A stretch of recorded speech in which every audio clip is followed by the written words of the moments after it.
Pemirsa, setelah mengamati perdagangan saham di Bursa Efek Indonesia, kita akan bergabung dengan Dealing Room Bank Mandiri untuk mencermati nilai tukar rupiah.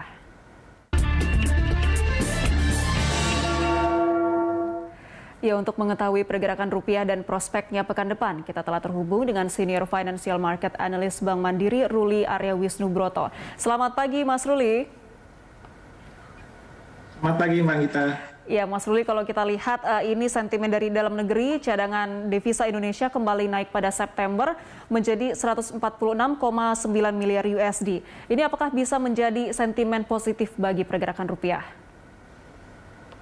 Saya rasa memang ini merupakan suatu hal yang sangat positif ya. Tren cadangan devisa kita selama 2 bulan berturut-turut terus mengalami kenaikan ya, dengan tingkat cadangan devisa memang sangat memadai ya, pada posisi 146,9 atau 8,9 bulan impor, jauh di atas level aman menurut IMF yang hanya sebesar 3 bulan impor. Ini memang sangat baik ya, terutama ini memberi devisa yang besar yang bisa digunakan oleh Bank Indonesia apabila diperlukan ya untuk melakukan stabilisasi apabila terjadi volatilitas yang tinggi di pasar ya, terutama dalam menghadapi adanya kemungkinan T2 ini.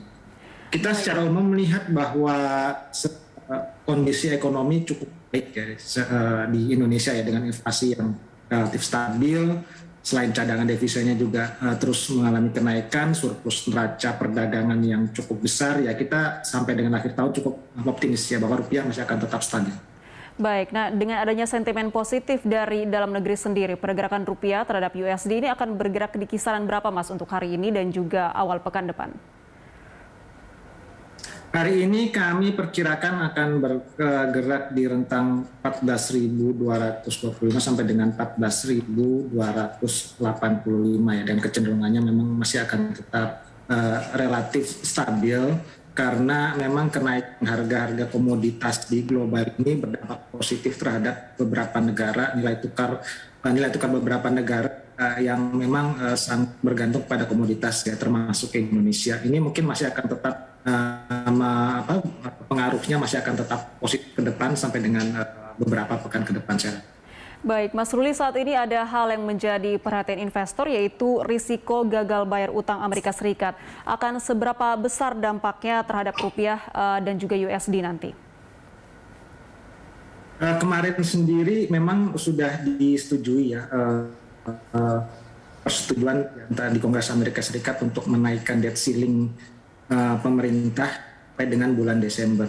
Jadi memang ini masih akan berpengaruh ke depannya ya. Jadi dengan perpanjangan ini memang menghindarkan risiko terburuk yang memang spesifik terhadap perekonomian di Amerika Serikat ya. Jadi dengan apabila terjadi default, memang istilahnya akan terjadi semacam bencana ya, yang disebut oleh Menteri Keuangan ya. Jadi memang ketidakpastiannya juga akan sangat tinggi ya. Jadi kita lihat nanti sampai dengan bulan Desember, karena Desember sendiri ada tapering dari Amerika Serikat. Tapi kita melihat ke depan di bulan Desember itu akan lebih resiko volatilitasnya akan lebih tinggi. Baik. Nah, untuk sentimen eksternal lainnya seperti tapering dari The Fed dan juga Evergrande ini apakah sudah mulai memudar saat ini terhadap pasar finansial? Kalau untuk Evergrande sendiri memang saya rasa sudah tidak terlalu berpengaruh terhadap pergerakan pasar finansial global ya. Hal ini lebih spesifik berpengaruh kepada pasar saham di Hong Kong dan juga Shanghai ya. Jadi kedua indeks tersebut ya, kalau lihat memang volatilitasnya sangat tinggi dalam beberapa pekan terakhir. Namun untuk perkembangan di Indonesia sendiri dan beberapa emerging market lainnya itu tidak terlalu berpengaruh akan isu Evergrande ini. Pun kalau untuk tapering memang akan kita lihat akan sangat tetap berpengaruh beberapa waktu ke depan sampai dengan akhir tahun.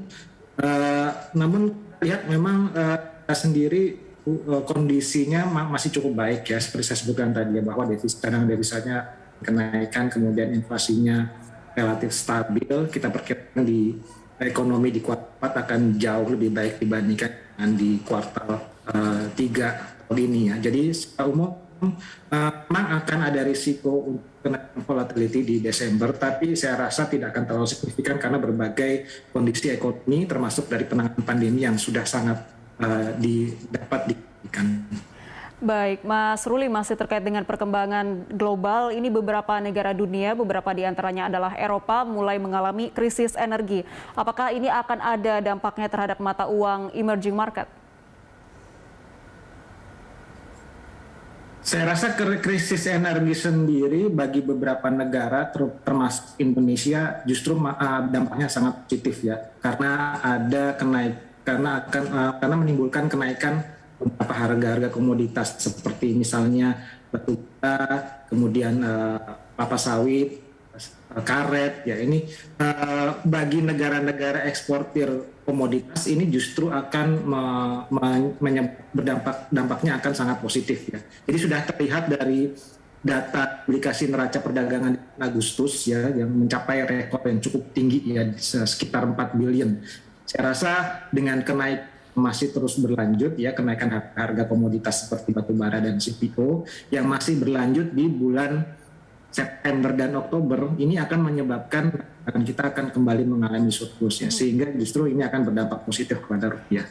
Baik, nah kita beralih ke pasar obligasi, Mas Ruli. Pasar saham ini sudah mulai masuk pada fase bullish. Apakah juga akan menular pada pasar obligasi?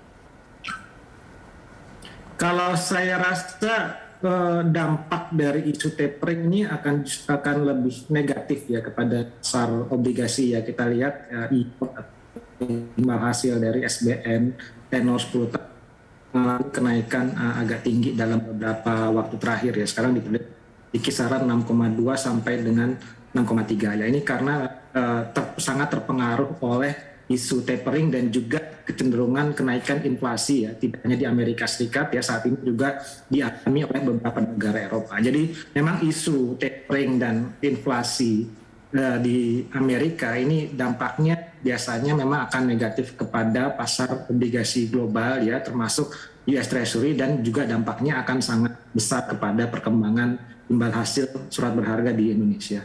Baik, Mas Ruli, terima kasih atas informasi dan analisisnya. Pemirsa, itu tadi Senior Financial Market Analyst Bank Mandiri, Ruli Arya Wisnubroto.